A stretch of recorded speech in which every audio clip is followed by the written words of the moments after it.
To this, we are starting to see we're going back to the COVID thing here, guys. I did a thing on my channel this week. Right now, China's in massive lockdowns all over. Lots of big cities up in Dalian, the whole of Jilin province, an entire province, you know, has been completely sealed off. Shenzhen's under lockdown. Shanghai's under partial lockdown with especially international flights coming in and out being blocked, and it's crazy. I've been getting messages, and even in the comments section of my video, if you want to look, if you can sift through all the Wumao and the Russian bots, there are actually a whole ton of people telling their experiences about how they are locked down. And it's different, even in the same city. It's different on the district you live in, the housing complex you live in. Some people are being tested daily. Some people are being tested every 2 days, whatever. But it's a very big inconvenience. Some people are completely unaffected in certain rural areas. Some people are even more affected and have been stuck in for weeks. Some university students have been stuck in their dormitories, 4 people to a room. They're not allowed to shower because the showers and stuff are outside, so they're not actually allowed to leave the dormitories to go and shower. So imagine how bad that must be. You know, you're stuck 4 guys or whatever in a room for days and days and days, and the only time you're allowed out is to go get tested. It's crazy. So it's terrible. But now the blame game starts. Maybe you can explain what's being said there. So yeah, so state media, this came up on like a QQ newsfeed. I looked through some state media stuff, and what's happening is through the local like blog channel type stuff, which is still state media, by the way, but it's kind of allowed to like foment and go around and like basically spread around, and people share it like social media. Or they're saying that whatever cases are in your area, so let's say in this case Chongqing, they're not from Chongqing. They're from other provinces. Do you remember when this happened in the beginning of COVID? Everyone blamed Wuhan. Everyone blamed Hubei province, right?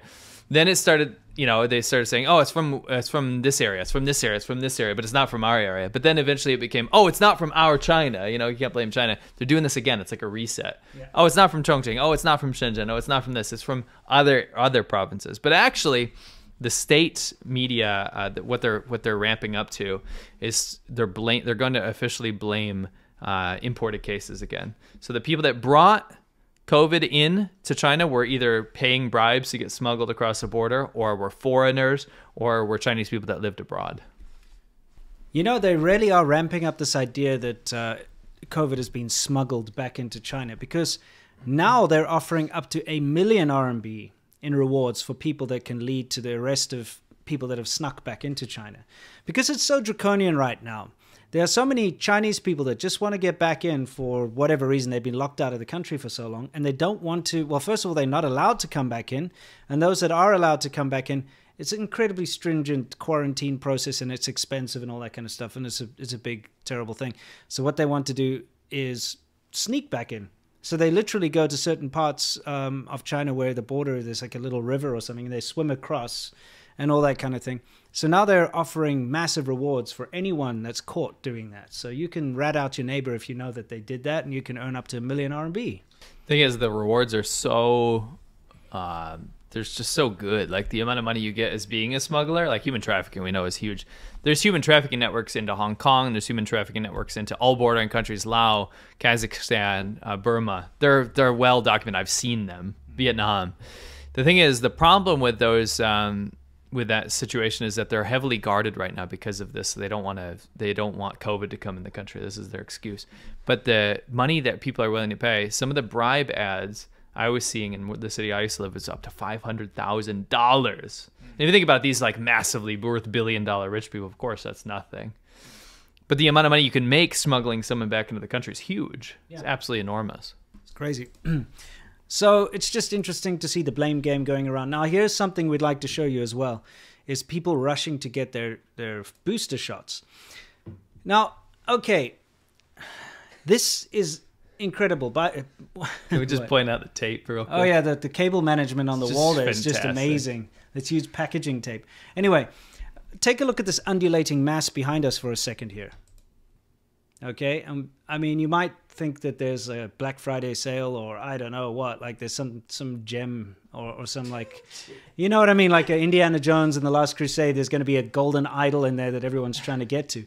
But what everyone's trying to do here is get a booster shot for the vaccine. And you might think that Chinese people are incredibly health conscious, and that's why they want to get a vaccine jab because they just care about health. Look at that poor guy manning the door. There's more we'll show you, but it's not that.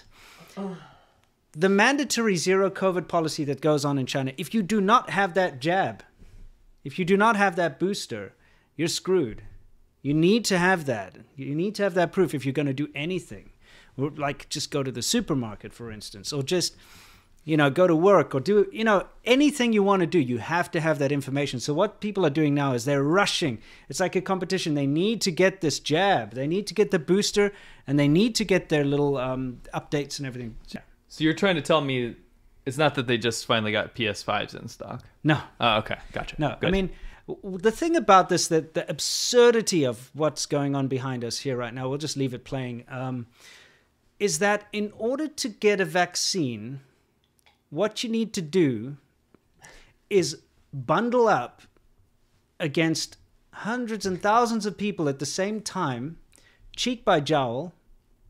For those of you who don't know what cheek by jowl means, it means literally like where your faces and everything are touching each other in order to get a booster shot. So what it actually is preparing, or what is presenting here, is a lovely situation for COVID to spread, a super spreader event, so to speak.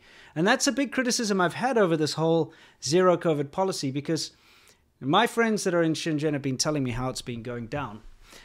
Yes, they're confined to their houses, but every day or every other day, they have to go line up with a bunch of everybody else to go and get tested.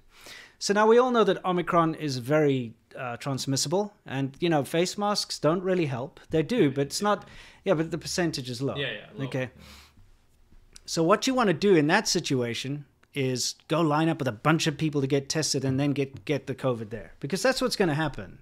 It's a very dumb, very badly thought out process, because yes, confining everyone to their house means it's not going to transmit, right, very easily. But then getting them all out every other day to line up and queue up and bundle up like this is stupid.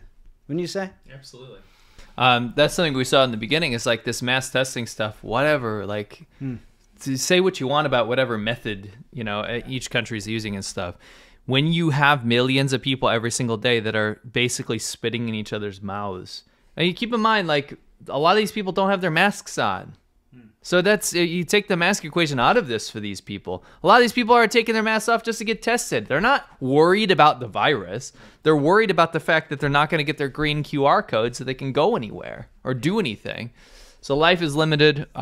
Huge lockdowns. Again, we're going to see what happens with this policy. It's absolutely insane, though.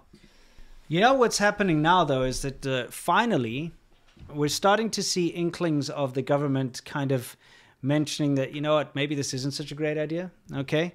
And so now what they're trying to get people to call it is the dynamic zero COVID policy. Just keep your eye. Yeah, you're gonna see that. Keep more. your ears perked out for this. If you listen to state media at all in the future, we're making a prediction here, just because we've heard inklings. Yes. Listen for the dynamic zero COVID policy. Yes. Now, how can it be dynamic? Because zero COVID means zero COVID, right? Isn't that the polar opposite of that? So basically, what they're saying is, well, we can just change it whenever we want. You know what it is? Is it's socialism with Chinese characteristics. That's what it is. When it's not socialism. When you look at socialism, what that means is the government providing social programs. So China doesn't do that. No, they don't. So they say, okay, we're a socialist country. Socialism with Chinese characteristics. That's the official term. Yes. Right? It's not just 社会主义. It's not just socialism. You got to have the Chinese characteristics, because what that actually means is we don't have to provide anything for you. Correct. And it's the same. Dynamic zero COVID policy means that, oh, well, it's not zero COVID policy anymore. We're going to call it that, but it can be changed now. Yeah, it's exactly. Dynamic. It's ridiculous. They just can never own up to their mistakes. No. There always has to be a way out. It's face saving.